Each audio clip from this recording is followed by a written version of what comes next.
tarde para nós e bom dia para Fabrício, que acordou cedo para estar hoje presente com a gente. Ok, então, assim, muito obrigada. Vou primeiro apresentar o Fabrício.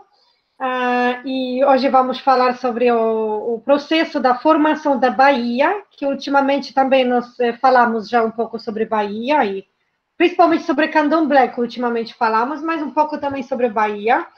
Então, já vou apresentar o nosso convidado especial, Fabrício Lério Santos, que é professor associado da Universidade Federal do Recôncavo da Bahia, doutor em História pela Universidade Federal da Bahia, possui pós-doutorado pela Universidade Nova de Lisboa, e também em Lisboa nos conhecemos, não, em Évora, na verdade, mas em Portugal.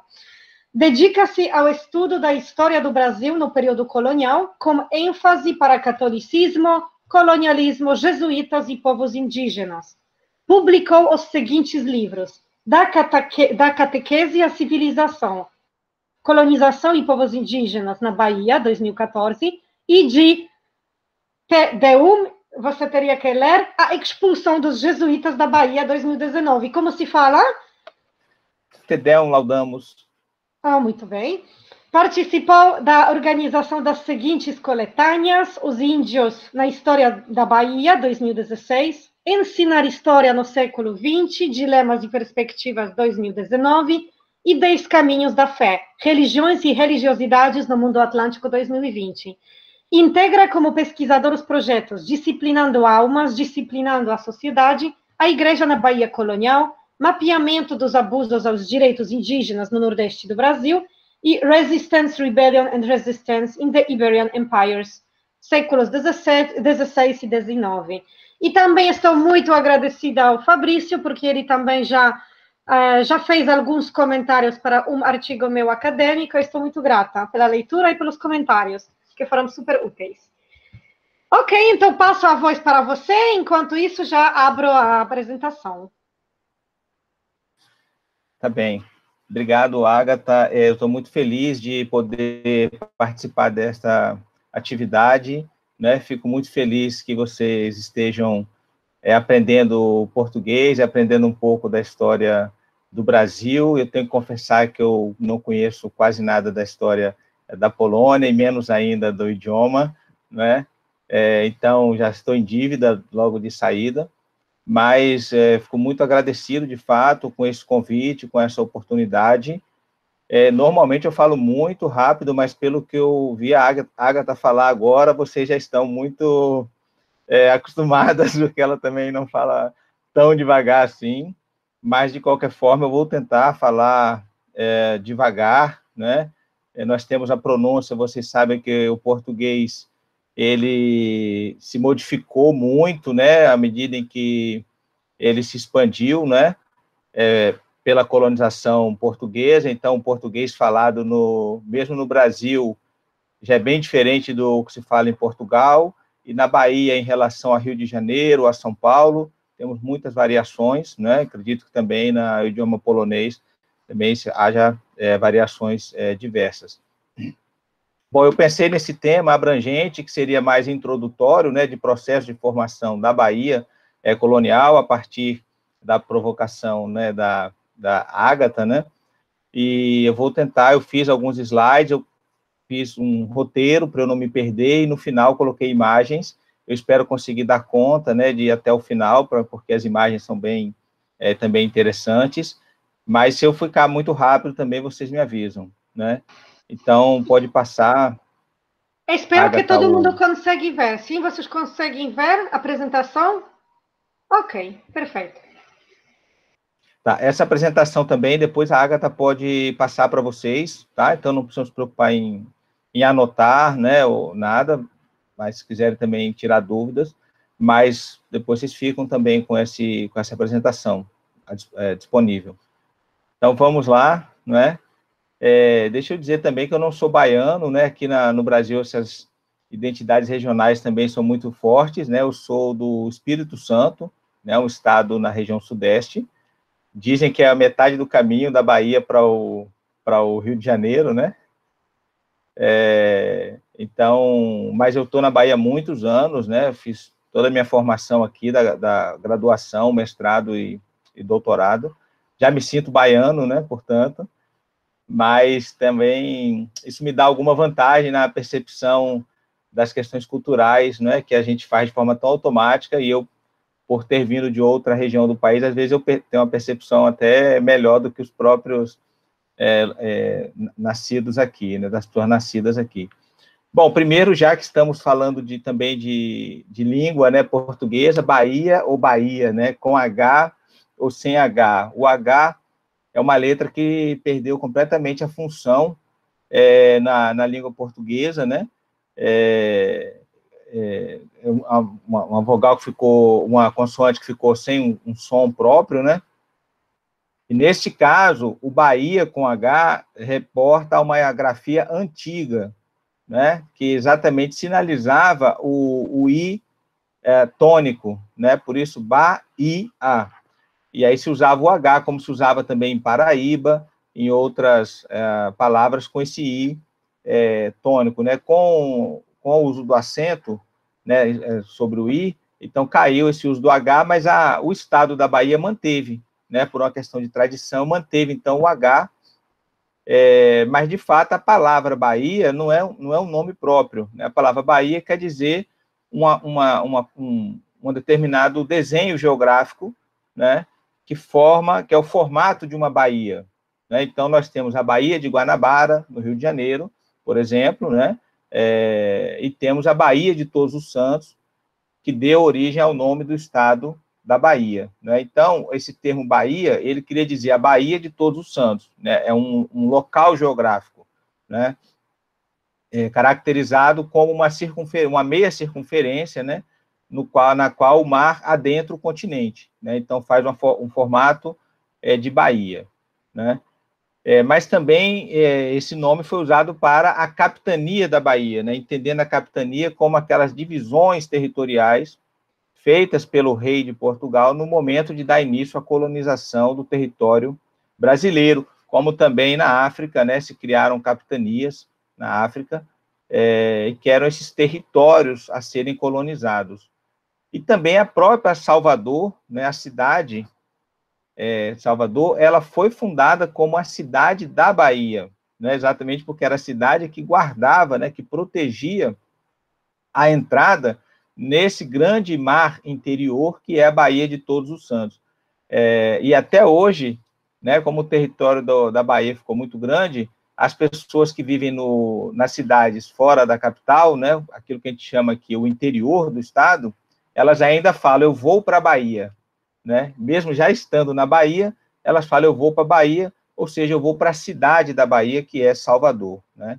E, por último, a gente pensa a Bahia como uma colônia, mas também como uma província, né? Quando o Brasil se separa de Portugal, a Bahia, que era uma capitania, né, que era um espaço de colonização, e todas as demais capitanias brasileiras passam a ser chamadas de províncias, né?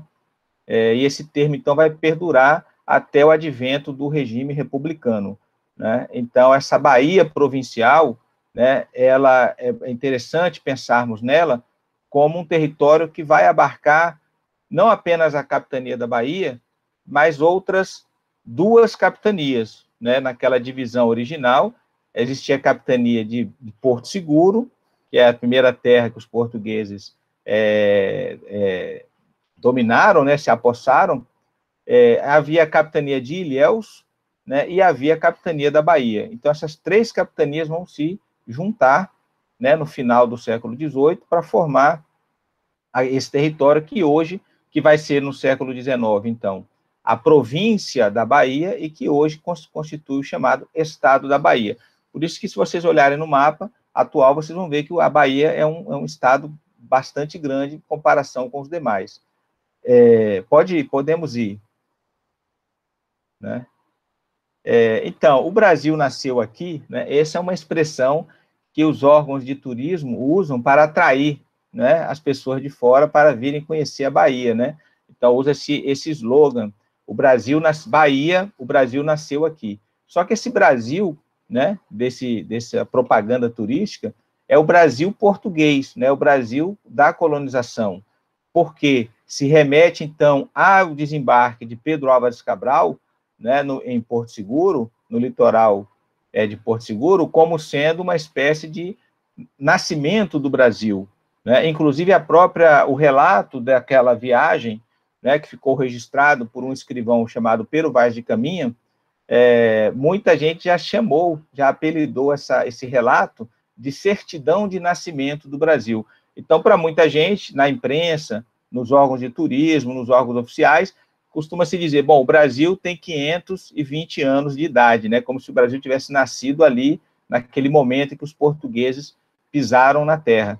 Na verdade, né, esse espaço, né, que hoje o Brasil ocupa, ele já existia há muito mais tempo, obviamente, e já era também habitado há muito mais tempo, né? Então, na verdade, nós podemos, obviamente, que nós temos aí dezenas de sítios de representações rupestres, né, dos chamados sambaquis, que são restos de mariscos, né, de conchas, enfim, de alimentação marinha, né, que essas populações, então, consumiam esses mariscos e depositavam, né, a concha, né, na areia, e a cerâmica, né, então, vários sítios também arqueológicos com cerâmica, né, e no território que hoje é ocupado pela Bahia, se identificam duas grandes tradições ceramistas, que é a cerâmica Aratu e a cerâmica Tupi, né, a cerâmica Aratu, que é caracterizada por grandes urnas funerárias, né, então havia os ritos de sepultamento eram feitos em artefatos cerâmicos, né, em jarros cerâmicos, e a cerâmica Tupi, que tem uma variedade maior, inclusive com artefatos de cozinha, né, de recipiente para guardar alimentos, né, então, quer dizer, toda uma produção ceramista, muito antes, obviamente, da chegada dos portugueses, né, e também os artefatos líticos, né, os artefatos feitos à base da pedra lascada ou polida, né, como ponta de flecha, como facas, né, raspadores, né, enfim, uma série de artefatos. Vamos lá. Então, essas populações pré-coloniais, por assim chamar, né, esses povos nativos, que foram apelidados, né, pelos portugueses e pelos espanhóis de índios, né? Então, esse termo índios até hoje é usado, né, para se referir a essas populações desse espaço, né, que foi chamado de continente americano, e que tinham, claro, nomes que se perderam, né, se perderam no tempo, mas eram centenas de povos, né, que se diferenciavam do ponto de vista cultural, do ponto de vista linguístico, e que, né, os arqueólogos hoje, então, classificam, né, em grandes grupos de coletores e pescadores, né, aqueles que viviam próximos ao mar, e sobretudo ao mar, né, não há também aos grandes rios, mas havia muito consumo de pescado marinho, né, e mariscos, os grupos coletores e caçadores, né, que viviam também da caça de animais de médio e grande porte, né, muita dessa fauna hoje, infelizmente, está extremamente diminuída no Brasil, né, era uma fauna abundante, né, segundo os relatos dos colonizadores, dos primeiros colonos portugueses, tanto a fauna marinha, quanto a ribeirinha, quanto terrestre, era super abundante, né? Tem um relato de um cronista, por exemplo, que ele chega a dizer que os mariscos que havia na região da Baía de Todos os Santos não iam acabar nunca, por mais que as pessoas retirassem e comessem, que nunca acabariam de tantos que havia, né? Infelizmente, ele estava enganado, né? Porque acaba assim, né? E havia os grupos horticultores ceramistas, né? Esses grupos da cerâmica, que também praticavam agricultura, né? E esse é um engano muito comum para muita gente ainda no Brasil. Os povos indígenas não apenas viviam de caça e pesca, né? Existe uma imagem do indígena como um ser meio romantizado, meio como uma imagem de cinema ou de história infantil, né? Em que ele vivia ali meio à toa, né? Só comia na hora que encontrava alguma coisa, alguma fruta, né, alguma caça, mas, na verdade, esses grupos produziam o próprio alimento, né, e mesmo os grupos caçadores e coletores, eles tinham uma interação com a natureza, né, que era uma interação planejada, era uma interação intencional, eles usavam a floresta de forma intencional, né, então não era algo como se eles vivessem apenas da preguiça, né, e da boa vontade da natureza, não, na verdade havia uma intervenção coletiva, né, cultural, sobre esses recursos naturais, inclusive a prática da agricultura, né. O principal produto, né, dessa agricultura era a mandioca, né, uma raiz, né, que era cultivada pelos índios e que se tornou a base da alimentação portuguesa na colônia, né. Então, até alguns cronistas falavam que era o pão da terra, né. Então, como não havia trigo, né, e não havia condições climáticas muito favoráveis ao cultivo do trigo, então os portugueses rapidamente aderiram à alimentação indígena, e se não fosse isso, eles teriam morrido, né, de inanição, né? Como diz o líder indígena Ailton Krenak, os portugueses não sabiam nem o que era um caju, né? Então eles teriam morrido de inanição se esses povos indígenas não tivessem ajudado os portugueses a entender essa terra, né? E, sobretudo, a fazer uso desse alimento fundamental que é a raiz da mandioca, a partir da qual se produz a farinha, né? Então, essa farinha se torna até hoje, né? Aqui na Bahia, sobretudo, na região Nordeste, não se ofereça um prato de comida a ninguém sem colocar a farinha do lado, porque é quase que uma ofensa, né? E isso é muito curioso, exatamente por ser um alimento de origem tupi, né, sobretudo desses grupos indígenas tupi. Bom, então há esse predomínio tupi-guarani, né, que é um grande tronco cultural, né, e linguístico por todo o litoral, né. Então, pelo fato deles ocuparem o litoral, vai ser o grupo que vai ter mais contato com os portugueses e, portanto, o grupo que vai estar mais presente nos relatos da época, né, nas descrições, mas também a presença macro-G no sertão, né? Então, quer dizer, todos aqueles que é o segundo tronco linguístico, né, mais documentado, né, no Brasil dessa época, é chamado tronco macro-G, que são várias línguas diferentes, né, que vão estar presentes no chamado sertão. Então, o que é esse sertão? É toda a região que está mais afastada do litoral, né? Esse termo sertão vai ter, então, esse significado. E aí, como é que viviam esses povos? Eu já falei um pouco, né, com muita itinerância, havia muitas guerras entre eles, né, então também essa imagem romântica é uma imagem que acaba despersonalizando, né, esses povos, né, e as guerras tinham um sentido também cultural importante para esses povos, e a sobrevivência baseada, claro, num trabalho árduo, né, trabalho de produção do alimento, de produção dos artefatos, de produção da própria vida, né, baseado nessa interação constante com o meio natural, né? Vamos lá. Estou tentando...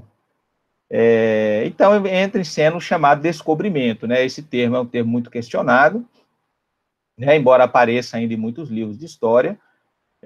Então, né, temos que situar os portugueses, e aí não vai dar tempo eu falar aqui, mas é preciso entender um pouco, né, a história de Portugal e como Portugal se torna um reino unificado relativamente cedo em relação a outros reinos da Europa, né, e como que Portugal também ele direciona o seu esforço de expansão para o mar, né. Quando os portugueses chegam aqui na Bahia, eles já tinham quase um século de exploração marítima, né, não é pouca coisa, né, já havia, como poderíamos dizer, muitas águas já haviam rolado, né, então, de fato, não foi uma coisa assim fortuita, não foi uma coisa casual, né, foi algo que se deu dentro de um processo que estava acontecendo e que já vinha explorando de forma significativa o litoral do continente africano, né? Então, o Brasil entra, vamos dizer assim, lateralmente nessa história, né? Ele entra como um complemento, uma vez que o principal objetivo português era as Índias, né? As chamadas Índias orientais, né? Ou seja, o continente asiático, né? Então, o Brasil entra nessa rota, né? Naquela carta que a qual eu me referi, o Pero Vaz de Caminha, ele fala, né, que quando nada o Brasil serviria para abastecer as embarcações, quando estivessem indo para as Índias, né, com água, né, com comida, com água potável, e os ganhos materiais e espirituais, né, desse movimento português, que é algo muito próprio da cultura portuguesa daquela época, né, era, como diz o grande poeta Luís de Camões, né, expandindo a fé e o império.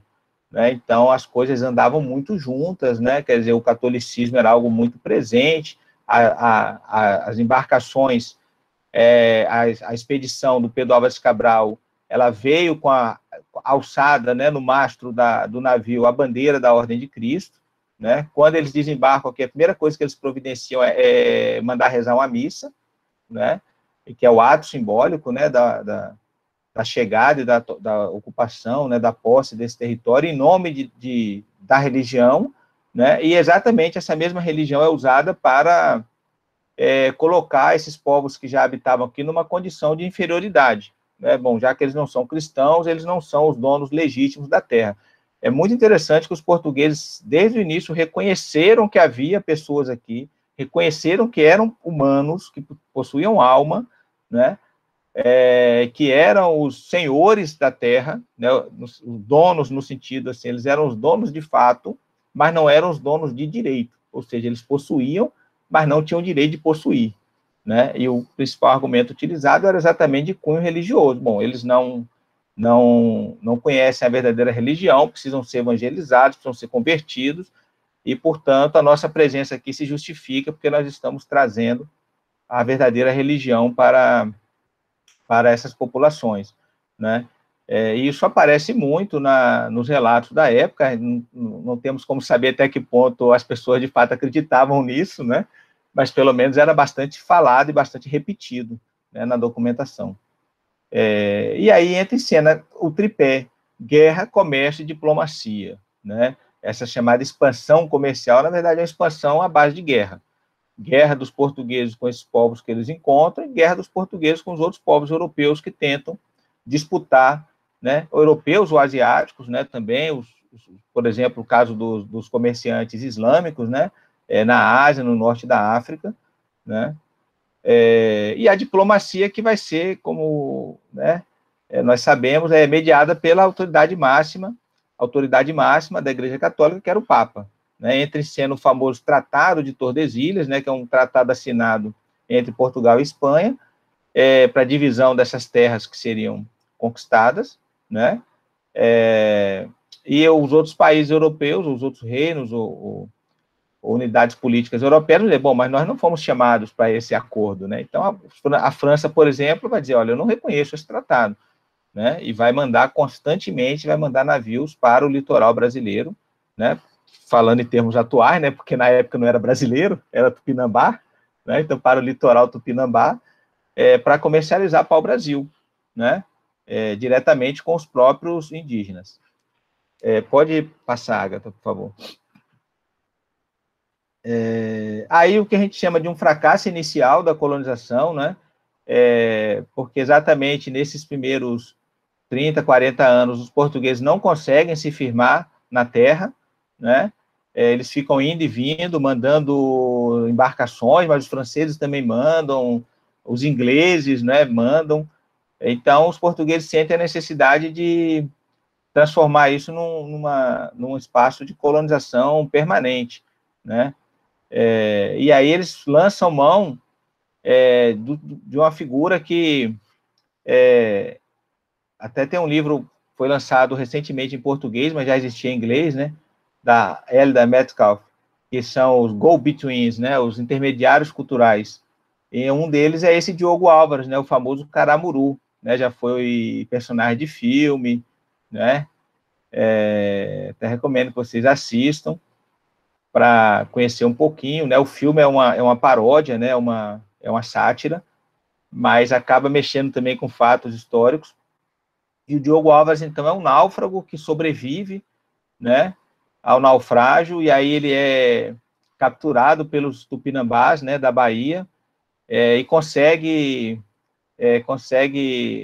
sobreviver, no meio deles, né, aprende o idioma, aprende a cultura, né, se relaciona com as mulheres da aldeia, né, e constitui família, né, ou seja, ele se torna um tupinambá, né, mas ao mesmo tempo é um português, então ele vai fazer também essa intermediação cultural, né, mas no primeiro momento não vai dar certo, mesmo com essa intermediação, né, o rei de Portugal, como eu disse, vai dividir o território, né, nas chamadas capitanias, né, e por que são chamadas capitanias? Porque são entregues a capitães, são lotes de terra entregues a capitães, ou seja, é uma espécie de parceria público-privada, a gente diria hoje, né, quando o Estado recorre a particulares, né, para empreender. Então, também é chamado de modelo misto de administração. Então, aí, como eu falei, o território atual da Bahia incluía 3 capitanias. A primeira, que é a capitania da Bahia de Todos os Santos, o donatário, ou capitão, né? Eu falei capitão donatário, ele morre, ele é morto pelos índios, né? Ele vai bem no início, constrói engenhos, começa a produzir açúcar, né? Plantar cana, produzir açúcar, com a ajuda do Diogo Álvares, só que no momento que ele começa a tentar escravizar esses indígenas, né, no sentido de explorar o trabalho, né, desses indígenas, eles se rebelam, e aí ele tem que fugir para a capitania de Porto Seguro, fica lá escondido, os índios chamam ele de volta, só que ele sofre um naufrágio e ele é devorado pelos índios, né, então, isso aí faz com que o rei repense a política, então ele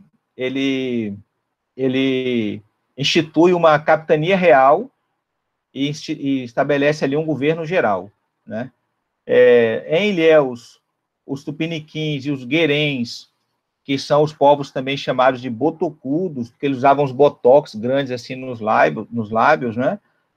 E também também são chamados aimorés, e são considerados os ancestrais do atual povo Krenak, né, que é o povo do Ailton Krenak, que eu citei no início. Então, você vê que já está desde lá do início, né, em Ilhéus, né, resistindo também à presença do donatário, e Porto Seguro também, os índios resistem muito à presença portuguesa. Isso é importante frisar, porque os livros ainda colocam muito como algo pacífico, né, a colonização do Brasil, com os portugueses chegando e os índios dizendo que estava tudo bem, mas, na verdade, houve, sim, momentos de relação, de diálogo, de aproximação, mas a maior parte do tempo foi conflito, né? E os índios também, eles não perderam logo de cara, eles não foram dominados logo de cara. Eles deram muita resistência, né? Então, eles foram sendo derrotados aos poucos. Os portugueses, na verdade, eles venceram eles venceram pelo cansaço, por assim dizer, né? Porque eles foram perdendo muitas batalhas, mas no final conseguiram se impor, né? E também eles foram muito hábeis em construir alianças com índios, na perspectiva de tentar fazer com que um povo lutasse contra o outro, né? Como esses índios eles já vinham em guerra antes da chegada dos portugueses, então os portugueses também eles foram muito hábeis em conquistar a amizade de um grupo indígena para combater outro, né, sob o pretexto exatamente de construir uma aliança. Só que essa aliança depois ela não existiu, né? E a difícil conquista do Recôncavo Baiano, que é essa região da Bahia de Todos os Santos, né, que também se diz em português recôncavo, né, exatamente por esse formato de uma concavidade, né, de uma abertura do mar, né, ou seja, no qual o mar adentra o continente. Vamos lá, que eu já estou chegando no tempo aqui. Então, o governo geral é essa estrutura política, é a primeira, vamos dizer assim, a primeira forma de Estado, né, na colonização brasileira. O regimento de 1548 ele é um documento interessantíssimo, né, e ele vai estabelecer ali as diretrizes da colonização portuguesa, né? Então, se antes havia uma tentativa de lançar a mão do esforço privado, né, dos capitães, para empreender essa conquista, a partir do regimento, o Estado, então, assume essa tarefa, né, ele traça as suas linhas, E nós, lendo esse documento, nós vamos perceber que, de fato, havia um esforço, por um lado, para aproximação em relação aos povos indígenas, mas a maior parte do tempo a lógica era do conflito, né? E desde desse documento, né, desde essa data, já se falava, inclusive, em exterminar alguns povos, né? O Tomé de Souza foi o primeiro governador-geral, na sequência veio o Duarte da Costa e o Mendes Sá. Então, esse governo geral foi estabelecido na capitania da Bahia, mediante a fundação da cidade de Salvador, que se torna, então, por assim dizer, a capital, a primeira capital do Brasil, né, do Estado do Brasil. Título que os baianos ainda ostentam com bastante orgulho, né, o título de primeira capital do Brasil. Vamos adiante, por favor. A Igreja dos Jesuítas, né, então, junto com o governador-geral, vem os primeiros jesuítas, mas é óbvio que antes da vinda dos jesuítas já havia capelães e párocos presentes na colônia, nos próprios navios, né? Como eu disse, o catolicismo estava muito ligado, né, à cultura portuguesa, então também é comum as pessoas acharem que só se começou o catolicismo no Brasil com a chegada dos jesuítas em 1549, mas de fato isso não é verdade, porque já havia párocos, já havia capelães, né, presentes aqui, já havia inclusive missionários, principalmente franciscanos, né, da ordem franciscana. E após a vinda dos jesuítas se cria então o primeiro bispado, né, o bispado de São Salvador da Bahia, em 1551, né, chamado bispado primaz do Brasil.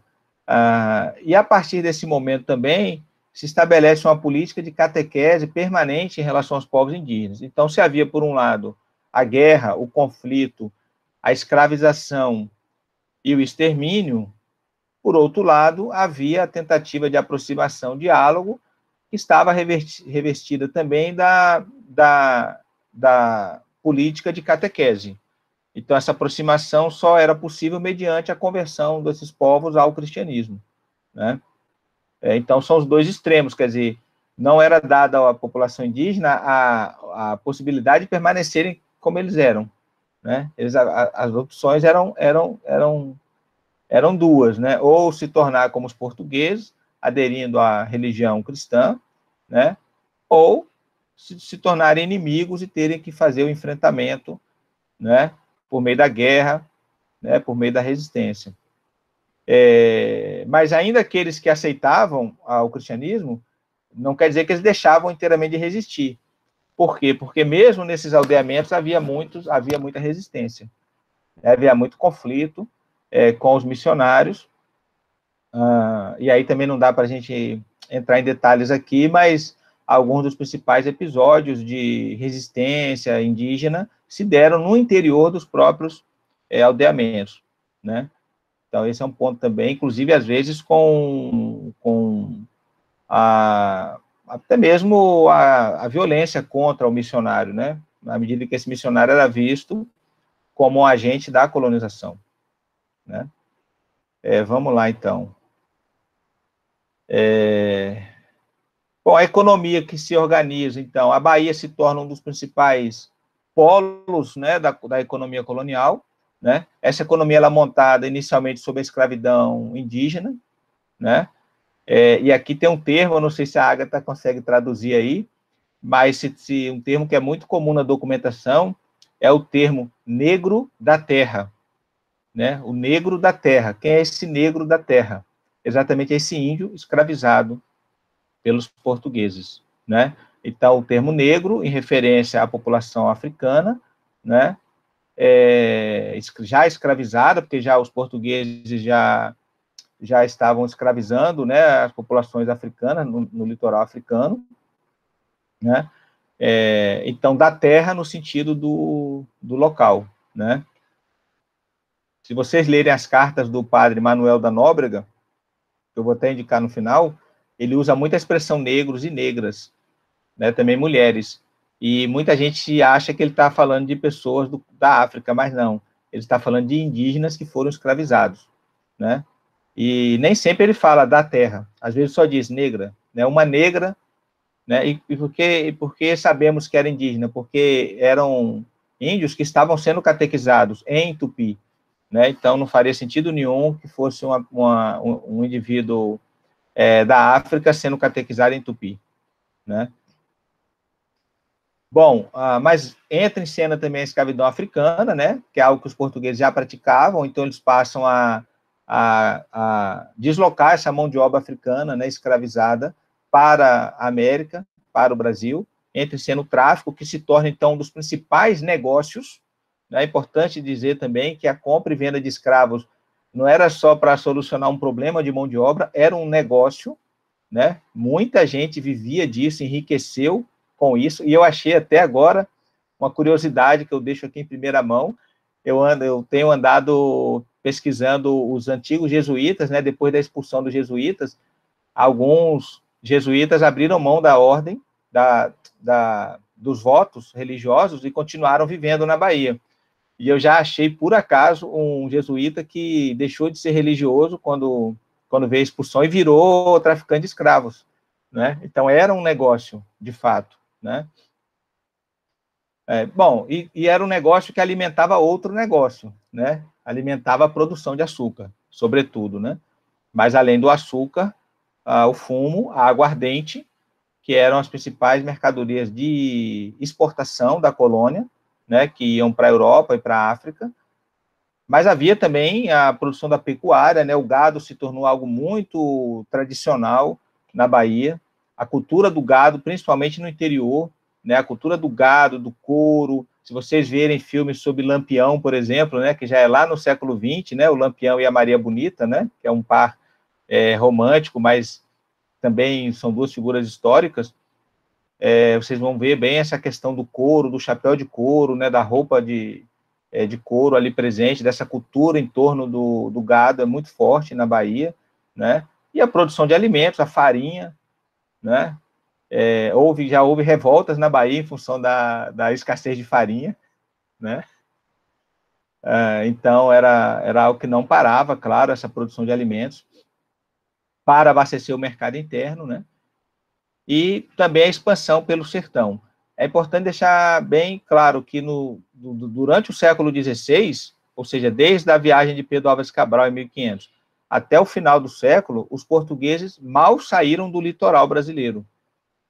Eles mal conseguiam sair do litoral brasileiro. O restante do território ainda era completamente dominado por populações indígenas, né? Essa expansão se dá no século XVII. Então, isso é também algo importante que seja dito. Vamos lá adiante.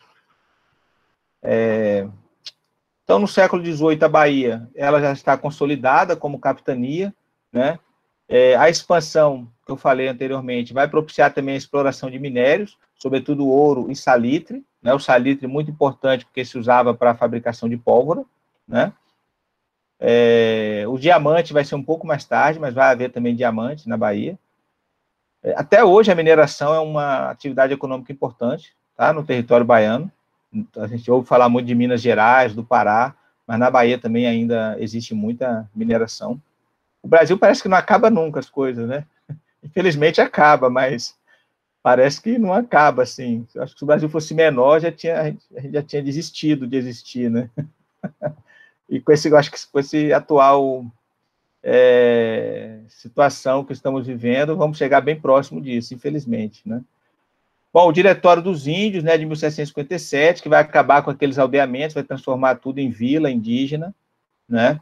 A expulsão dos jesuítas é outro fato marcante, né? Em 1759 foi o tema que eu estudei naquele livro que a Agatha mencionou no início.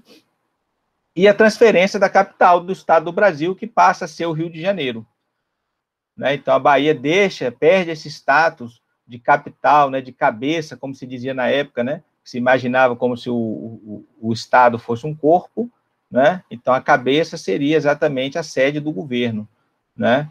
E aí a Bahia perde esse status, né?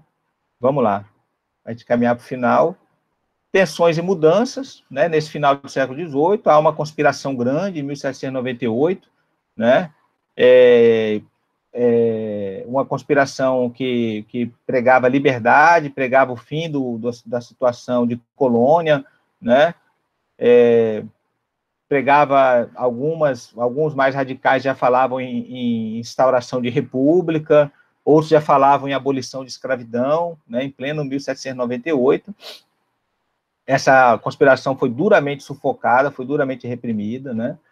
Depois, em 1808, a monarquia portuguesa vem para o Brasil, né, perseguida pelo Napoleão, aí no continente europeu, né, acurralada pelo Napoleão Bonaparte.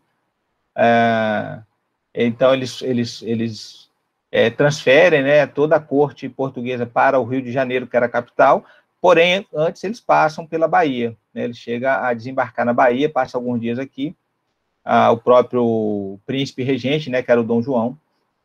Em 1815, o Brasil deixa de ser colônia oficialmente, ele passa a ser um reino, unido ao Reino de Portugal. Em 1822, tem a declaração formal da independência, que é comemorada até hoje, né, o 7 de setembro, que tem até uns quadros, tem umas imagens, né, históricas, meio inventadas, assim, do Dom Pedro I, sobre um cavalo, galopando, né, segurando a espada, dizendo que o Brasil estava livre, etc. Mas, na verdade, foi muito mais uma declaração formal de independência, e na Bahia, a independência só veio no ano seguinte.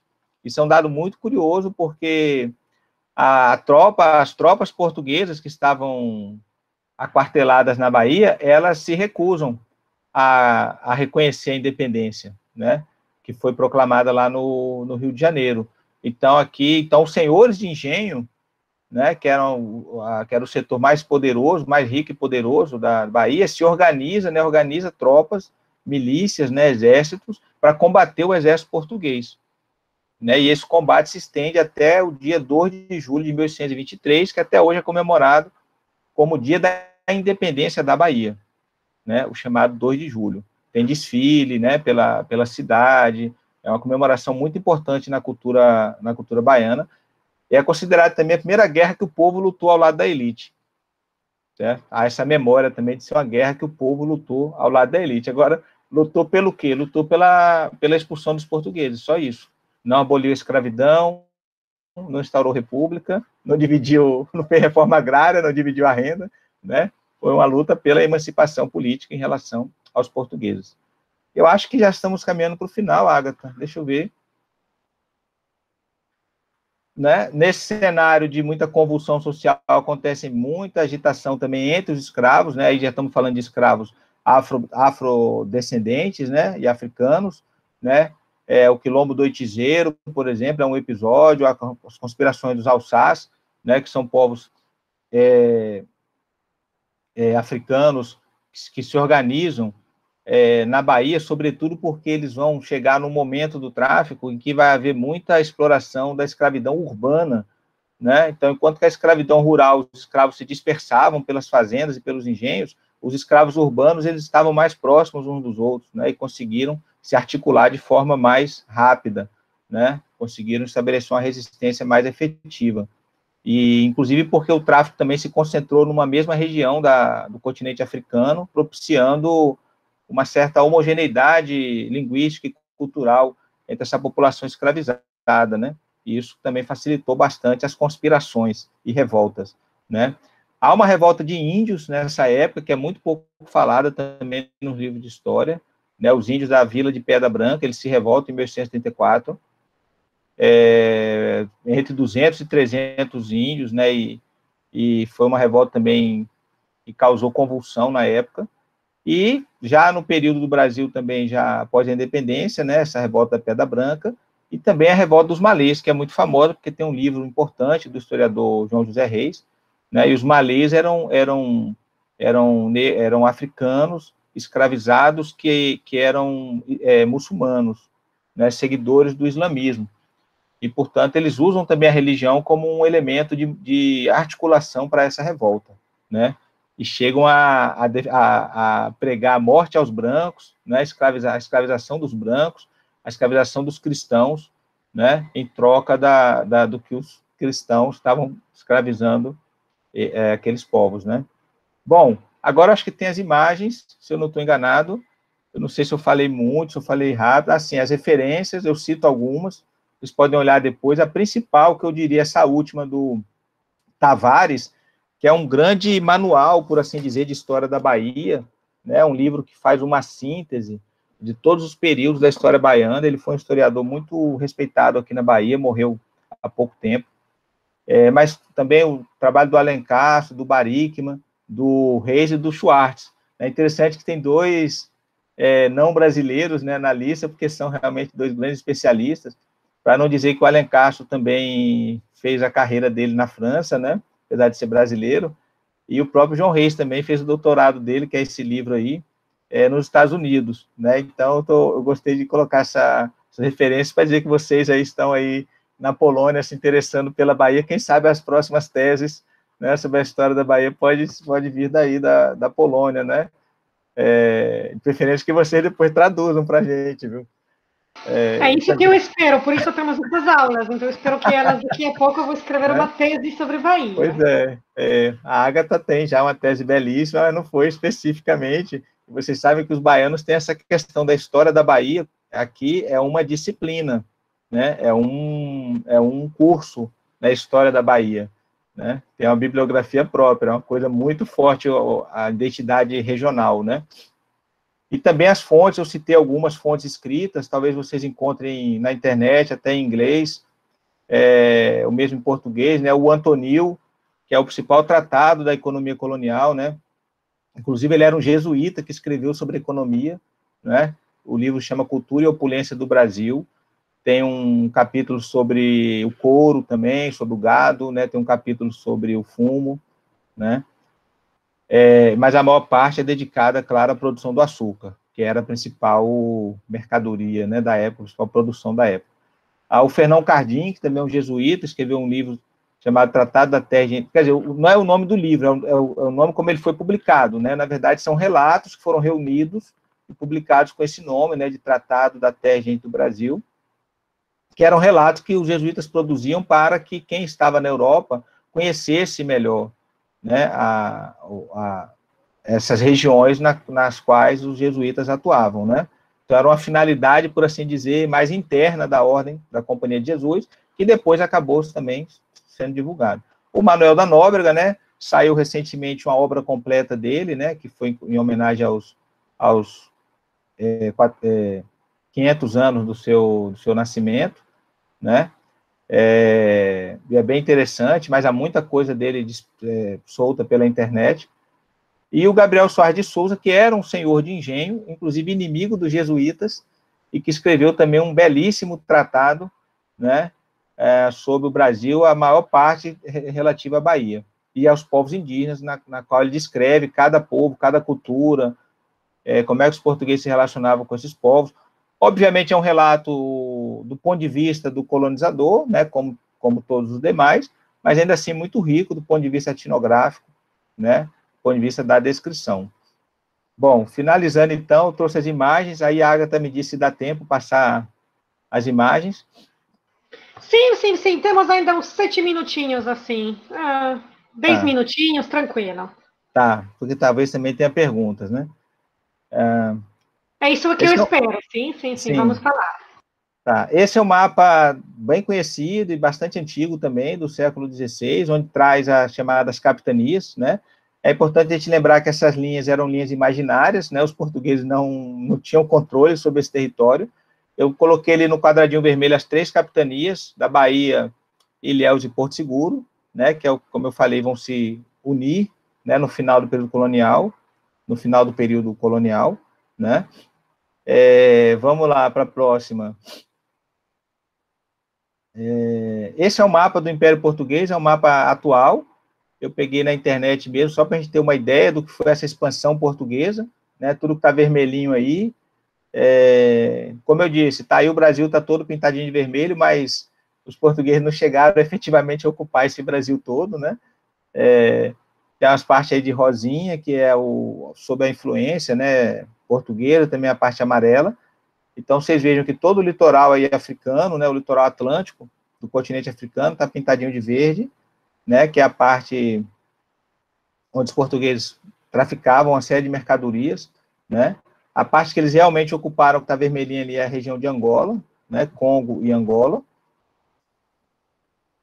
de onde vieram muitos pessoas escravizadas para a Bahia, né, num primeiro momento, dessa região de Congo e Angola, né, que são chamados povos Banto, né, que formam uma parte importante da cultura afro-baiana, né, mas depois, a partir do século XVIII, esse tráfico, esse comércio de escravos, ele se concentra mais na chamada Costa da Mina, né, na região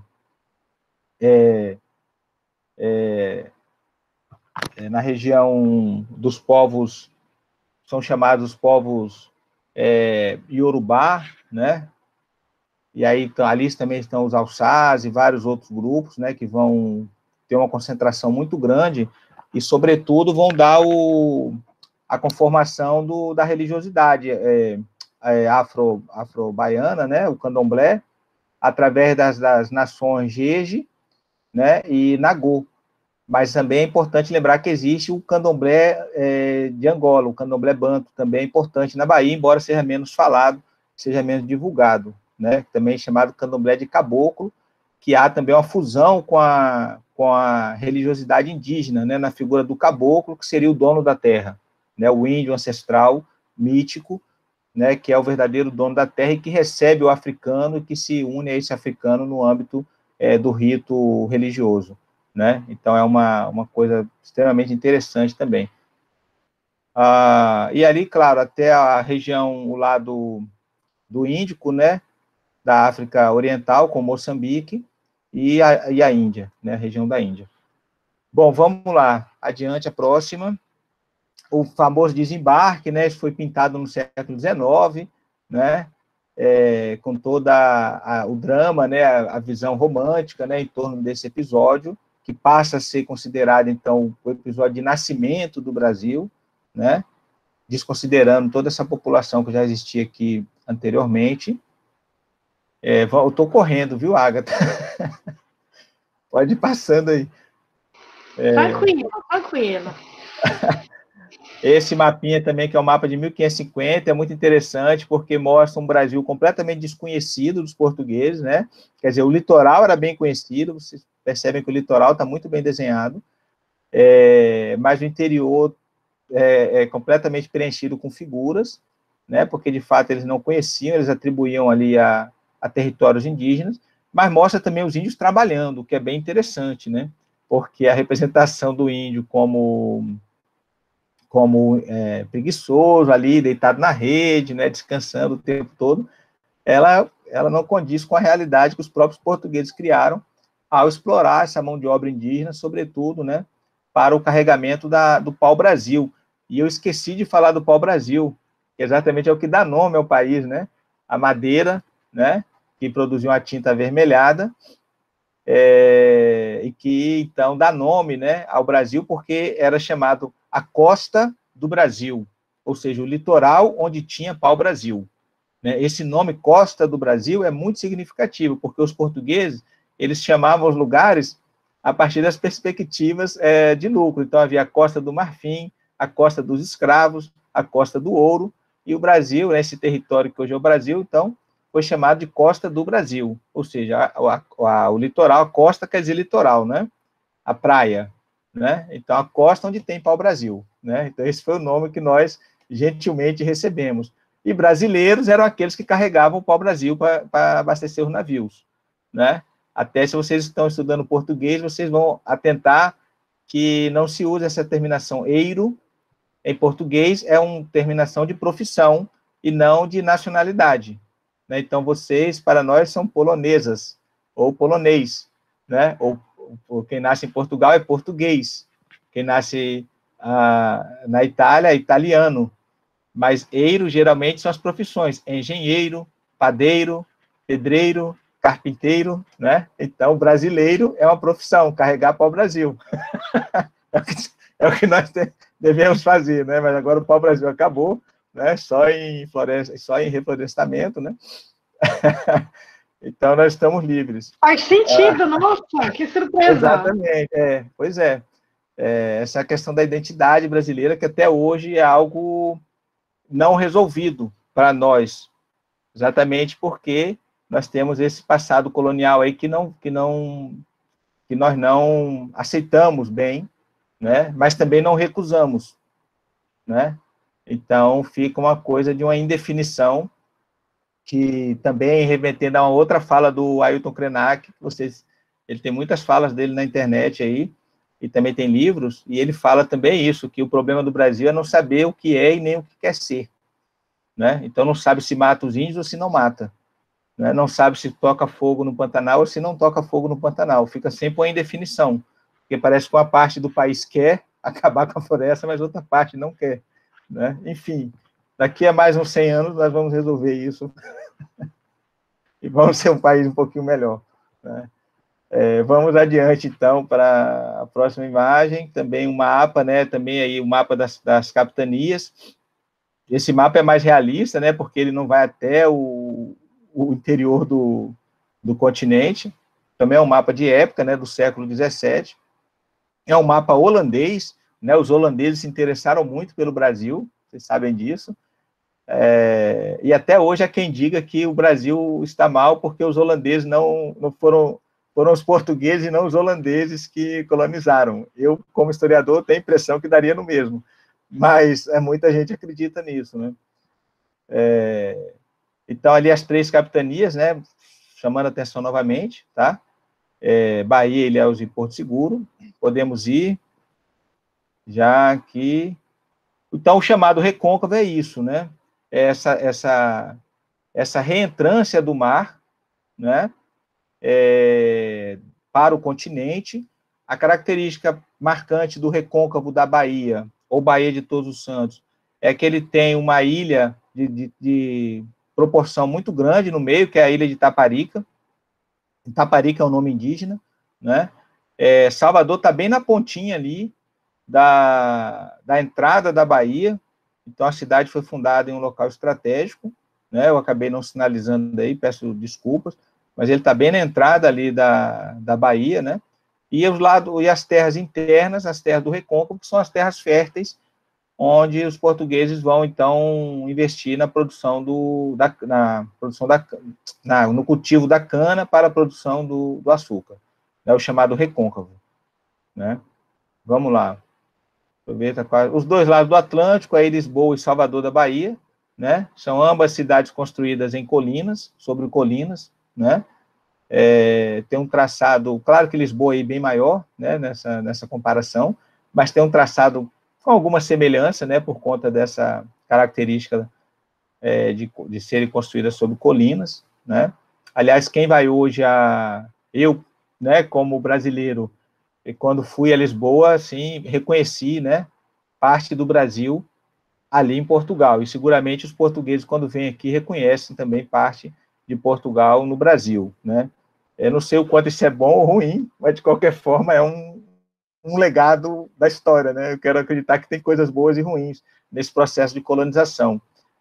Obviamente que o lado pior foi o que se passou com as populações indígenas e com as populações escravizadas, né? Esses são os 2 saldos profundamente negativos da colonização, né? Mas, como não podemos voltar no tempo, né, é preciso também pensar em como trabalhar, né, essas questões do ponto de vista do que vem pela frente, né?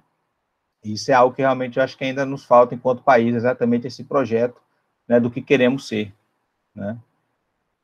Vamos lá, então. A capitania de Ilhéus, né, um mapa também de época, basicamente recobre o litoral, né? Eu vou passar, Agatha, para a gente finalizar, acho que mostra também Porto Seguro, também um mapa que mostra o litoral, né? Podemos ir adiante. Essa é uma imagem de um aldeamento, de uma vila missionária, né, que é Abrantes, né? Só para a gente ter uma ideia, que é esse planejamento jesuítico, né, da coisa bastante organizada, né, com a igreja numa posição de destaque, a casinha ali ao lado da igreja, que é onde os missionários viviam, né? A aldeia, ela se torna um espaço de vivência dos missionários, tá? Normalmente tinha sempre 2 religiosos morando ali, pelo menos, né? Podemos passar.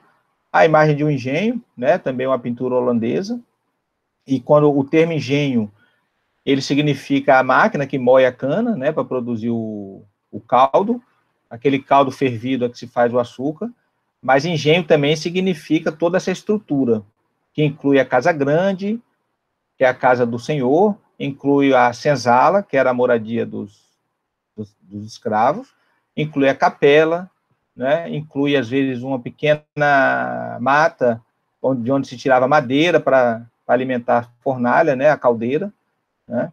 Então, toda essa estrutura produtiva, né, toda essa fábrica, que alguns historiadores chamam que, de fato, era uma fábrica, né, embora anterior à Revolução Industrial, mas tinha uma característica de fábrica, e toda essa estrutura de fábrica, então, seria o engenho.